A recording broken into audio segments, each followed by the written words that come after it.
امریکی وزیر خارجہ مارکو روبیو کا کہنا ہے کہ امریکہ حماس کے حامیوں کے گرین کارڈ اور ویزے منسوخ کر رہا ہے تاکہ انہیں ڈیپورٹ کیا جا سکے۔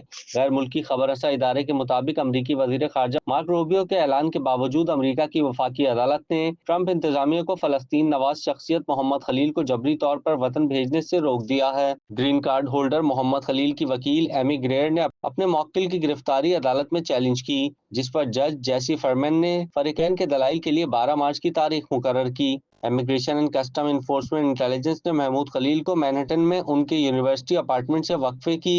Immigration and custom enforcement agency نے محمود خلیل کو مینہٹن میں ان کے یونیورسٹی اپارٹمنٹ سے ہفتے کی رات کو گرفتار کیا تھا، جہاں وہ اپنی حاملہ اہلیہ کے ساتھ رہائش پذیر تھے۔ خلیل کو اس سے پہلے لیوزیانا میں بھی حراست میں لیا جا چکا ہے۔ غیر ملکی خبر رساں ادارے کے مطابق محمود خلیل الجزائر کی شہریت رکھتے ہیں، مگر ان کے آباء و اجداد کا تعلق فلسطین سے ہے۔ انہوں نے کولمبیا یونیورسٹی سے عالمی امور میں پچھلے سال ماسٹرز کی ڈگری حاصل کی۔ فلسطینیوں کے حق میں مظاہرہ کرنے والے وہ پہلے طالب علم رہنما ہیں جنہیں ٹرمپ انتظامیہ ڈیپورٹ کرنا چاہتی ہے۔ اس حوالے سے صدر ٹرمپ نے تسلیم کیا کہ خلیل کی گرفتاری ان کے حکم نامے کی سبب کی گئی، اور ایلان مسک نے بھی الزام لگایا کہ خلیل کی سرگرمیاں حماس سے جڑی تھیں۔ تاہم خلیل کی رہائی کے لیے ایکشن نیٹ ورک تنظیم 9 لاکھ افراد کے دستخط حاصل کر چکی ہے، جس میں ٹرمپ انتظامیہ کے اقدام کو نسل پرستی اور فلسطین نوازوں کو خوفزدہ کرنے کی کوشش قرار دیا گیا۔ کیا آپ کاروبار کی تشہیر چاہتے ہیں یا social media plate form manage کرانا چاہتے ہیں؟ تو دیر کیسی، ابھی رابطہ کریں اونلی نیوز کی ٹیم سے۔